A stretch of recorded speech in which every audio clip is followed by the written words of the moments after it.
television broadcast network, AFTERBUZZ TV. Over 20 million weekly downloads in over 150 countries, and your #1 source for after-show entertainment.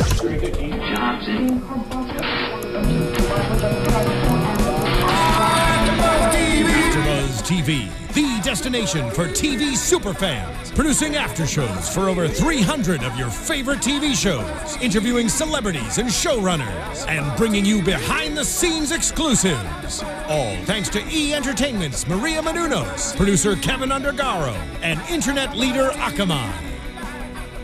Now, let the buzz begin!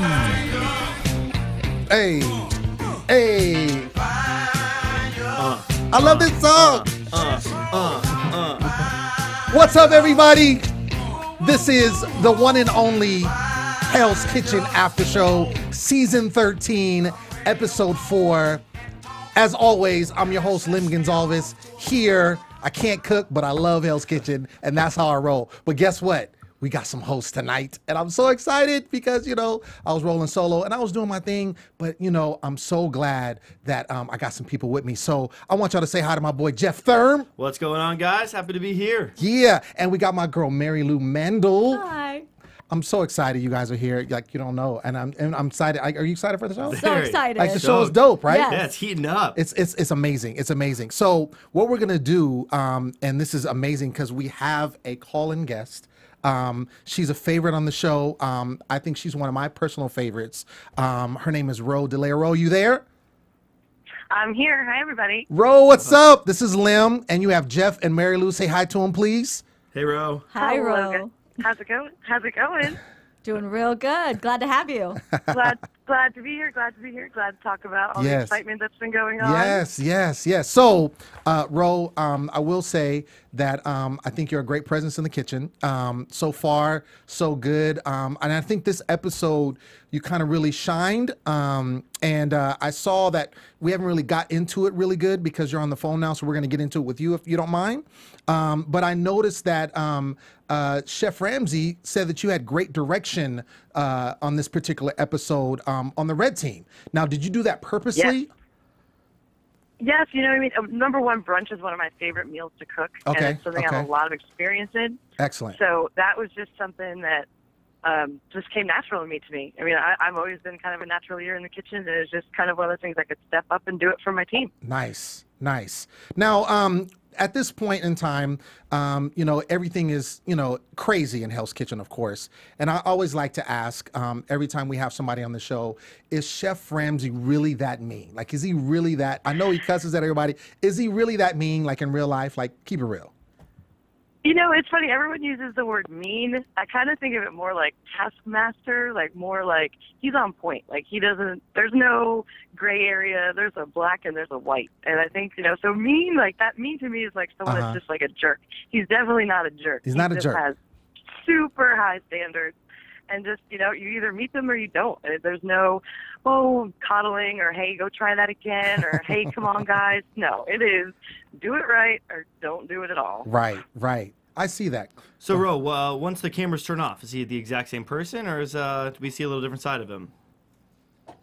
We get to see a different side of him. I mean, especially the couple challenges that we have won, and he's been present. You know, the yacht, he was there, and then San Francisco, he came with us as well. So, you know, those are the really cool times to hang out with him because he's having a great meal. You know, it's not all work. He actually, you know, wants to know who we are as chefs, what our, like, you know, our philosophies are. So that's the really cool part of Chef Ramsay. That's awesome. Now, you mentioned oh, what'd you say? I'm sorry? Oh, no, I was going to say, getting to spend time with him on those you kind of go back into service like, oh, he's cool. And then you're like getting yelled at and you're like, nope, never mind. It's like when the parent takes you to like Disneyland and you're like, oh, this is great. And you get back home and they're like yelling you, go in your room or something like that. Yeah, exactly. It's like back to reality. Oh, yeah, he hates you when you do things wrong. That's right. That's hilarious. So you mentioned, like I was saying, you mentioned San Francisco. And in this particular episode, you guys obviously won the challenge. So you got to go. Can you take us back there, like in winning that challenge and what that was like when you guys got to go? You know, Hell's Kitchen has always been famous for their awesome rewards. Right. And I knew moving forward in the season that, you know, rewards were going to get bigger, a lot more was going to be on the line. And you just, you're just on a high, just the fact that you won. And then it's like, oh, you won and you get to go do something cool. It's just like icing on the cake. Like, I would have been fine if he said, y'all won, you can go upstairs to the dorm. I still would have been happy with the reward. You know, like, that's enough to make my day right there. But, you know, getting to go even further and then go out and see these, you know, eat these amazing meals and go to, like, you know, get on the plane with him and everything, it's more than a win at that point. So it's pretty cool. You just kind of soak it all in, you know. You just like, you in the back of your head, you know you're going into a dinner service, or you know you're going into your next challenge. So you try to relax, but you know it's always there. It's always there. Like, yes, this might be fun today, but who knows what you're doing tomorrow? Right. You know, so you just got to enjoy it when you can. So while we're talking about San Francisco, there was a little dish that was like a pop in the mouth that you guys had, but it wasn't quite described in detail. Can you tell me a little bit about that? Yeah, you know what? I think you broke up for a second. Can you just repeat that?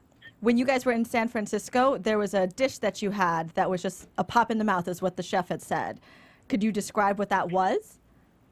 Oh, yeah. It was this amazing, kind of like a light, almost eggshell filled with this, I think it was currant and some kind of berry jam. And let me tell you, it got in your mouth and it just exploded. Ooh. I've never had anything like it. It was amazing. Exploded in the mouth. What was that? I said it exploded in your mouth, is what you're saying. It did. And, you know, there's a million plays off of that. Like, all of us just put it in our mouths and look at each other like, did that just happen in your mouth, too? Because something's going on in my mouth. Yeah, when I saw those reactions, I was like, whatever that is, I need a piece. Latasha described it as... It just looks like a regular egg, and you're like, oh, yeah, I'm going to put it in my mouth. There's going to be something inside. Okay, but no, way, way beyond that. Whole other level. Latasha described it as sex on a plate. Yeah, Tasha's really good with turning the phrase, man. That is exactly how I would describe it. She's good. She's good. Sex on the plate. So I want to take you into that dinner service on this particular episode, and there was a point in time that you were paired. I wouldn't say paired, but you had you ended up getting kicked over to the chef table, it looked like, to have to eat these scallops that were made horribly. It wasn't really your fault, I don't think, but you obviously had to take the brunt of it. Like, how did you feel when that happened? I mean, at this point, when there's so many of us in the kitchen, you really rely on your teammates, and you get to a point where you can't do everything. You can't hover over the person that's on the station with you, and you kind of just go for it and say, this is your responsibilities, these are my responsibilities, but as a whole, this station is ours to hold down. And, you know, scallops are scallops. They still had my name on it, even though I didn't particularly cook them. Still shouldn't happen. So at that point, when you get punished for it, yeah, you have that little bit of spite, like, man, I didn't even cook those. But hey, at the end of the day, your station's your station. So yeah, so that was something new. I've watched almost all of the episodes before being a contestant, and I don't think I've ever seen him make people eat their mistakes before. Yeah. So that was new for me to just, and you're hot, and you really don't want to eat anything. You're thirsty, you're dehydrated, and you're shoving rubber scallops in your mouth. It is not a fun time at all. But so, yeah, definitely not a finest moment on the fish station there for us. But, you know, we ended up taking the service. So at the end of the day, that's the important part, I guess. That's what matters.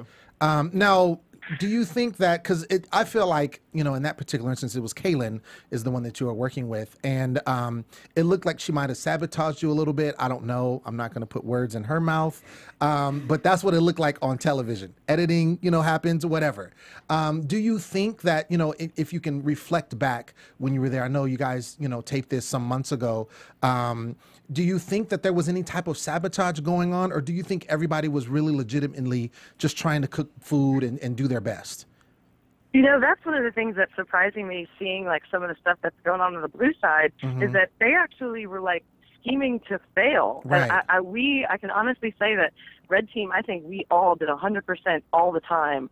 And it's just kind of odd for me to see that, like, wow, y'all just you didn't realize that if you won services, none of you would have to go home. Like didn't you figure out that part of the rules? Like, I don't know how they would want to sabotage themselves in any aspect. So yeah, no, I think women, we played it straight. We played it hard up. Let's all cook our asses off. If we do that, at the end of the day, we're going to come out winning. Because, I mean, I just can't believe they had time to think of all that. Like, I'm thinking of recipes and how I can cook better, and they're thinking of all these, like, you know, backdoor schemes. Like, geez, dude, maybe they would have concentrated a little bit more on the cooking. Right. You know, maybe they would have won some of these challenges. Absolutely. And now it seems like the red team so far and what we've seen have been really killing it. And how is the pressure with them compared, like you're with a team of people that you've essentially just met at this point. How is that in comparison to working with your regular team in your regular restaurant? Well, number one, I'm pretty sure that Chef Ramsay is an HR nightmare. I think if I talked to some of my line cooks the way that he talks to some of the contestants, I don't think any restaurant I worked in would do well. So that's another dynamic that's different. It's like, he just has kind of free reign over us, and you're just there to take whatever abuse you need to. But it's definitely different in a regular kitchen setting. You just can't get away with that in real life. I mean, it would seem fun for a day, but I don't know how much staff you could retain after something like that. But, meeting all these new people and working together, at that point you have a common enemy. You know what I mean? You're not each other's enemy yet. The common enemy is blue team, right, and the common enemy is failing. So you just kind of put that on top of, your personal conflicts or your kind of first impression of people and just get to work. And I think that's something that we've been able to do as a team that the guys are kind of struggling with. Mm. And Ro, in comparison to, the kitchen that you're used to cooking in versus Gordon Ramsay's, I mean, how does the pressure affect you? Because you see people mess up something as simple as scallops. You see people mess up something as simple as eggs. This is stuff that is pretty basic to cook, and yet for some reason people have so much difficulty doing it right. Can you describe, how right, that pressure affects you? Well, I think the pressure in my own kitchen or pressure on the show. On the show. I mean, that's different because, you as a head chef, you see one of your guys on the line failing, you jump in and you help them and you save them. On the show, you're kind of like, well, that's kind of your plate. That's kind of something you should be able to handle. I feel like I had to really fight some teaching instincts where normally I would want to jump in and be like, no, okay, do it this way, and kind of do enough of that to get my team through to success. But at the same time, it's still, we're all competing for the same job. At the same time, I'm there to do my best, and I can't really worry about everyone else as much as I would in a normal kitchen. Absolutely. Ro, just one final question. What would you say, sure, in your experience, what would you say you took away from it, the most from being, a contestant in Hell's Kitchen? I know you can't tell us who won. If you want to, that's perfectly fine. We will not hate you for it. But can you tell us just what you took away from it? The biggest thing you took away from being on the show. I really, one of the biggest things I took away from it is the communication aspect. Mm-hmm. When we started, we had 9 of us in the kitchen, 9 people working towards one common goal. Mm-hmm. If they're not talking to each other and you're not on the pulse of everyone else on your team, you're going to fail. And I think that's something that I really took away from it. He over and over repeats it to us, communicate, mm-hmm, communicate, talk. Mm-hmm. And, I just really think that was something that I brought into my real life. He's right. This kitchen should never be silent. Everyone should be talking about what they're doing, talking about what they're firing, asking for help when they need it. And that communication is just key. And that is something I will forever thank Chef Gordon Ramsay for. Absolutely.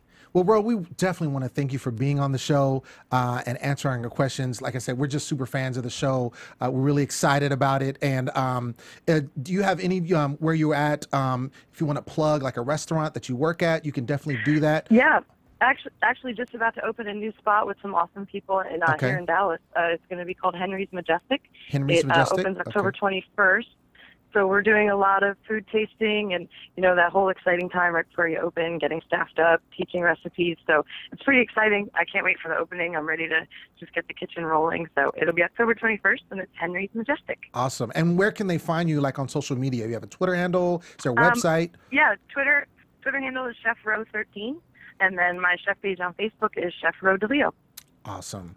Roe Dileo, everybody. Thank you, Ro. We appreciate it. Thank you so much for joining us. Thank you so much for having me. And enjoy the season. All right, we will do. Best of luck. All right.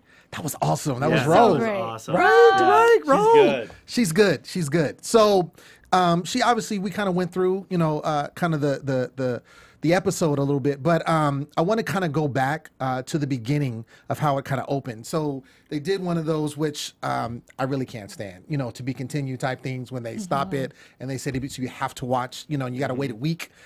So Jennifer, we saw ending in the last episode, she's, looks like she needs to go to the hospital. She looks like she's going to pass out. She looks really faint. And she ends up being rushed to the hospital. Fortunately, she does make it back, and she's fine. So, what do you take from that? Do you think it was the stress getting to her? Do you think she's just she was playing it up for the cameras? I mean, what do you think? Maybe a little bit of both. It is TV. Right. I understand. But, and I've worked in hot kitchens, I've worked in restaurants, and the pressure can get you and the heat can get you. And like Roe was saying, that you're in there, you don't want to eat, you don't want to drink, so it could be a mess of things. Right. So I'm glad she turned out okay. Right. But it is TV. It is TV. I just loved how at the very beginning of the episode they teased that she might not make it. Right. Is she gonna get back in the kitchen or not? It's like, and she literally just walked around the corner, and then she came back. Totally it's like, hey guys, like, you were gone 5 minutes. Like, all right. What did she even go to the hospital? Right, exactly. When we get her on the phone, that's what we're asking her. I think she just went to Starbucks. Like, that's what I think. So it starts off, all the cooks walk in. Of course, typically in fashion, they usually have some type of challenge at the beginning of the episode. And they walk into it looks like a culinary school graduation. And Chef Ramsay is giving this kind of like keynote address, and he tells them basically that of course it's going to turn into a challenge, and the challenge is and Roe was talking about a little bit that they have to serve brunch, but they have 20 minutes to make it. And so whoever feeds their side, so the red team or blue team, whoever completes service first, then wins that particular challenge. And Roe was, as we were talking about, she had strong direction on the red team. I've seen it in some of the past episodes, and we were kind of talking about this before the taping. But the red team has been dominating the blue team in the last several seasons, and this seems to be like it keeps going. The momentum is still rolling. I don't know what that is. What would you say, Mary Lou, is the key in the red team, for instance? It's their teamwork and the communication. Like, you could definitely see it when this challenge started, that they were calm and they were communicating. They're like, who's got this? Who's got this? How long? Great. Everything was fantastic. And in that challenge in particular, it could have been the leadership that trickles down to the team. I see. I agree with you. I do. Jeff, do you think we just don't like to talk to one another, us guys? Like, what do you think is going on with the blue team? I think the guys are more focused on getting rid of their dead weight than cooking. I think Roe hit the nail on the head. The women are focused on winning and doing what they need to as a team. I think the men are more focused on who's not doing what they should be doing. I see. Instead of doing what they should be doing. Instead of just cooking and working. And she did mention that too. She said that they seem to be kind of just focused on that. Whereas the women were just kind of, the red team, just kind of, let's get this service out. Let's just pump it out. Do what we got to do. Sterling, though, my man. Your man. 100%. He's 100%. He's always 100%. There was a lot of issues, and there was issues, during this particular challenge on both. Bryant was having issues on the blue team. He had a raw egg. Sterling, my boy. Many raw eggs. Yeah. I like how Sterling was calling out the orders, like he's directing the orchestra, and he was just yeah, exactly. Like, he's so amazing. He's so funny. I love him. I wouldn't want to cook with him though. Yeah, he would be annoying. No, for I us. can see why everybody, including Bryant, does not like him. But the red team wins the challenge, as we said, and of course they get to go to that amazing restaurant. I believe it was called AFTERBUZZ restaurant in San Francisco. Dominique Chen was the Kren, thank you. Dominique Kren was the chef there. 2 Michelin stars. She's the only woman with 2 Michelin stars. Exactly. And I didn't know what a Michelin star was, so I looked it up. So for those of you who don't know, it is the oldest and best known European and hotel reference guide, which awards Michelin stars for excellence to very select establishments. Interesting. And in my research, I also found out that Chef Gordon Ramsay lost his Michelin stars at the London hotel, at his restaurant. Really? So he lost 2 stars, and according to Michelin, it's the only restaurant in the history of the guide to lose 2 stars. What? Scandalous. Did you find out why? For quality issues. Now, Really? Ramsay had sold the restaurant, so he wasn't fully ownership, but his name was still on there. Interesting. And then he was quoted as saying, "It's like losing a girlfriend, you want her back." Right. That's interesting. I did not know that you could lose a star. I didn't either. Yeah. And Mr. Chef Gordon Ramsay has lost it. Because he has like a billion of them. Like he has tons. What's 2 stars What's to 2, him? right. And like you said, he wasn't fully invested in the restaurant or whatever, but his name was on it, so technically it goes against him. That's interesting. And it had to have been very cool for the women to meet a female chef, the only female chef with 2 Michelin stars. And I was thinking about that too once they won the challenge, and then he said, you know, who it was, and I was like, that's probably going to be very inspiring for them. Exactly. As women, to be able to see that, being that she's the only one. And the pop in the mouth, the excitement, obviously, they loved it. Yeah, It was an and you eggshell. could see it on everyone's face. That's why I was like, I have to know what this is. Right, right. Gordon even kind of made a little crazy face. Like everybody was digging it. Yeah. I think they call it a mouche bouche. It's like when you can have one bite. Like everything is in one bite. I'm trying to, you know, show my little skills in watching these shows, food shows. So amazing. The men, of course, are beefing, literally. Good one. Back in Hell's Kitchen, grinding sausage. And Aaron, Steve, Santos, they plan to get rid of the rest of the team. Wanting to get the dead weight, which we talked about, which also Roe talked about, which is the wrong focus. Like, you're sitting here, you're in a cooking challenge. You know, obviously, until it gets down to basically the last 6, when they get black jackets, you work as individuals. But until then, you work as a team. So if you don't do well as a team, then you end up have to vote people off. So it seems like it makes sense to do well as a team, so you don't have to vote people off. But they get it wrong, and they want to basically let's try to get rid of dead weight, and then it ends up backfiring on them. Yes. Because, you know, kind of fast forwarding over to the elimination, or to, you know, who ends up getting kicked out of the kitchen, it's one of the people that were plotting. So I don't know. I think their strategy is whack. I think if they continue with this strategy, they're going to be horrible. What do you think? I agree, because the way that the red team's going, we're working together, they all have a better chance at staying longer, because that team doesn't have to eliminate. So let the blue team just trample all over themselves. Right. But it has got to be hard to cook in a kitchen with Frank while he's just staring at himself in the mirror. Like, I would want to get rid of him too. Dude does Frank, nothing. Dude, I call him Guido. Like, he's just, like, he's got that, you know, Italian with the slick back hair, and he's like, pretty boy look. And he literally, like, today, this particular episode, he was all toe up. Like, he was, like, I think one of the other episodes, he was on Carnish. He was messing everything up. This time, he looked like he was trying to help people, but then he was kind of staring at himself, and he was just toe up. He even said, if I look good, I cook good. Right. Which that doesn't work. I don't think that works at all. No. I'm with you, Mary Lou. That doesn't work at all. So we go to dinner service, which is the 4th one that they've had this season. And the blue team, true fashion, starts struggling on what else? A salad. There's a salad in the appetizer. They're struggling on a salad. I don't know. I'm not a chef or a cook, but a salad is something that I can do pretty well. That's your boy Sterling, though. I mean, was it Sterling? See, and it's just like, I think he was just doing too much. As he normally, he's probably conducting the lettuce. That's probably what he was doing. He was trying to marry the lettuce and trying to make harmonious things with it. Ashley on the red team has good risotto. Frank moves way too slow. We just started talking about him looking at himself in the mirror. Kaylin, who we were talking about earlier, she sends up bad scallops, not once, but twice. And then that's when, you know, she has to go with Roe and eat them over at the chef table. And especially with those scallops, she knew they were bad. She knew they were bad, and she still brought them up. Like, what are you thinking? And I always think that too, because I'm like, okay, you know it's bad. You know what's going to happen. He's going to look at it and say, what's wrong with you, and yell at everybody. But I think a lot of it's a mental thing. You know, these are all cooks or chefs or whatever, and that's what they do as a living in some way or another. But the thing is, they're not used to working in that kind of strenuous environment.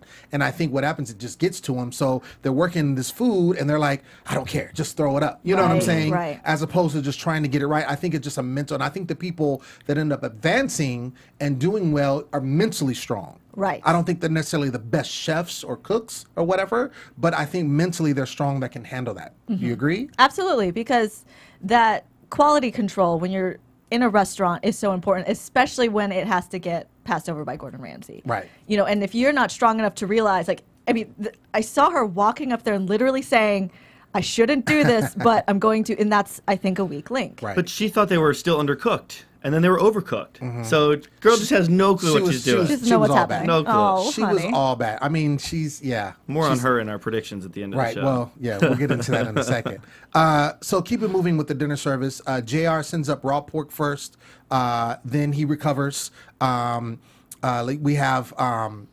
What is it? Roe had an extra salmon. I want to know. I wanted to ask her that, and I forgot to ask her where that extra salmon came from. Because Yes. it's like she had it in her back pocket. Like it was like, oh my gosh, we need another salmon. Oh, and it was just like right there. It was like good to go. It's like, how did this even happen? Well, there was one point when there were 2 salmon up, then Chef brought it back, and she was like, I've got another one right here. Right. But she had mentioned that there was another order, so she already had those cooked. So Right. I wonder if it was a situation like that where there was an overlap of salmon from those orders getting pushed forward. Maybe that could be because they obviously have a lot of extra food for like when they mess up and they have to refire. Santos, your boy, we were talking about him earlier. He sends up raw salmon. I know you like him, but he sent up raw salmon. So Well, at first he sent out overcooked salmon. Okay. He sent out perfectly cooked salmon, and then who was it? JR sent the pork raw, Right. And so his salmon got overcooked because it doesn't sit for very long. Ah. So then Santos, in the next round, sent it up raw. I think he thought if he sent it undercooked, by the time someone else was ready to send theirs up, his would be cooked perfectly. Oh. But he got a little hit in the butt there. So basically, what you're saying is it's not his fault. Not his fault. Not his fault. The first time was not his fault. The Okay. first time was JR's fault. Okay. If JR had done it right the first time, Santos would be fine. Be good. Then he had to kind of cook under pressure, and the raw might have been his fault. He might have been trying to aim for it to cook itself. I don't know. But I think Santos is great. So I'm going to That's your guy. defend Bottom that line man. is he's Santos fan. Yeah. Team Santos. Team Santos. Okay, I got it. He can't do no wrong. We'll see. So speaking of the men and the blue team, 4 of them get kicked out. But amazingly, Sterling, my boy, is still there. I don't know how this happens, but he's still there. So it was like the plan that they had, that they were plotting at, before the service started, it backfired. And I think they really, again, they need to just really get what they need to do and cook and work together as a team and stop, trying to sabotage each other. I don't know. I mean, that's my opinion. But just like Roe was saying, that's how the red team keeps winning and keeps beating them. Because right now it is red versus blue. It's not guy versus guy versus guy versus guy. No, exactly. It's red versus exactly, blue. Exactly. It's a team competition, and they have to work as a team. And even on the seasons past, if you ever saw, always the teams that didn't work well are always the teams that did poorly because you have to work together as a team. So, of course, the blue team lost. They have to pick 2 people. They have a hard time deliberating. This was an intense deliberation. Yeah, it was It an was. intense deliberation. Hard time deliberating who was going to go home. JR and Steve are the ones that are nominated. And in a twist, which I don't know if you want to call it a twist, Chef Ramsay does this from time to time. He may pull another person that wasn't, necessarily called up. And so he called up Frank Guido. Who deserved to be there. Exactly. He definitely deserved to be there. He's called down. And so we figure out who's eliminated. It's Mr. JR. Do you agree with that elimination? No, I actually feel like Frank should have been the one to go. And I really thought it was going to go that way because if Chef's going to pull him down anyway, Right. then why not just pull him all the way out? Well, I do agree with you to some point. However, because I'm an expert in the show, I think a lot of times Chef Ramsay does that to kind of put fear into them and say, look, I called you down. This is like a warning type thing. Like, I see that you done messed up. So if you don't go home, you need to get it together. Well, in a previous episode, Gordon Ramsay even called JR just ridiculous. So he got rid of just pathetic. Now he got rid of just ridiculous. So I saw this one coming. Frank, Frank's. But my favorite line when Gordon Ramsay's confronting Frank about it. Frank goes, "I'm only going up from here," and Gordon goes, "That's not saying much." It's not, but that was a great line. It was. He was clowning. Yeah. So, so JR's eliminated. I think we all agree that he needed to go. And I think up to this point, I think everyone that's been eliminated, with the exception, rest in peace, my girl Deneen, who I loved so dearly. Aside from her, I think everyone else should have gone. But, that being said, let's get into predictions. Let's do that. And now, your AFTERBUZZ TV predictions. All right. So, Mary Lee, I'll start with you. Okay. Predictions on the next episode. Who do you think is going to go home? And then who do you think is going to rise to the occasion? Well, with the blue team specifically, I love Sterling. I love his personality. I want him to stay on the show as long as possible, but I feel like he's going to get cut before the end. Wow. So maybe not in the next episode because he is good TV. Right. But it's coming. Well, I will say, you know how when you ever watch the first episode of any series and they usually show like a recap of the entire season, you know, snapshot. And it was funny because there was an instance when he was up for elimination. And I think Chef Ramsay like let him stay and he like hugs Chef Ramsay. And it's like, oh, thank you so much, brother. I really appreciate it. And it was just in true fashion, like anything. Now that I know Sterling, he needed to do that. Like that just makes sense for him. Absolutely. So, so I, you know, that's an interesting prediction. Jeff, what about you? So I definitely see this little male alliance, this Aaron, Steve, and Santos versus everyone else. I think people kind of got a feeling that something was up, which is why they flipped from having Steve almost go up and then, or having Frank almost go up and then they put Steve. I think the rest of the guys are getting a feel. So I think some stuff's going to go down with the guys. But I think next week's Kaylin's time to get the heck out the kitchen because she couldn't cook crepes. She couldn't cook scallops. But they couldn't even get rid of her if the red team keeps succeeding. They're going to be stuck with her. Ooh. That's true, too. That's true, too. Well, I mean, it all depends. I'll say my prediction, Jeff, I'm going to go with you. I do think Kaylin is the next to go. And it could be a situation where if the red team and blue team both do poorly, there's times that he has them pick both. So I think that would be her time that she would go up. I just can't see her doing any better. Like sometimes you have people do a one-off and they're like, oh, I messed up and, you know, I recovered. But I think she's slowly deteriorating. I think the pressure is getting to her. And I think, honestly, I think she feels like she's better than what she is. That's what I think. Totally. So I kind of want her to go home. I want her to. Yeah, I kind of want her to go home. But, you know, we'll see how it goes. But that is our show, ladies and gentlemen. We want to thank you for tuning in to our #1 AFTERBUZZ TV show here. Again, my name is Lem Gonsalvez, and you can find me on social media at The Poet Saint, and that's on Twitter, Facebook, and Instagram. Jeff, where can they find you? I'm Jeff Thurm. You can find me on Instagram at Jeff Thurm and Twitter at ThurmTV. And I'm Mary Lou Mandel. You can find me on Twitter and Instagram at Mary Lou Mandel, MARIELOUMANDL. All right. Thanks again. We'll see you next week. Have a good night. From executive producers Maria Menounos, Kevin Undergaro, Phil Svitek, and the entire AFTERBUZZ TV staff, we would like to thank you for listening to the AFTERBUZZ TV Network. To watch or listen to other after shows and post comments or questions, be sure to visit AfterBuzzTV.com.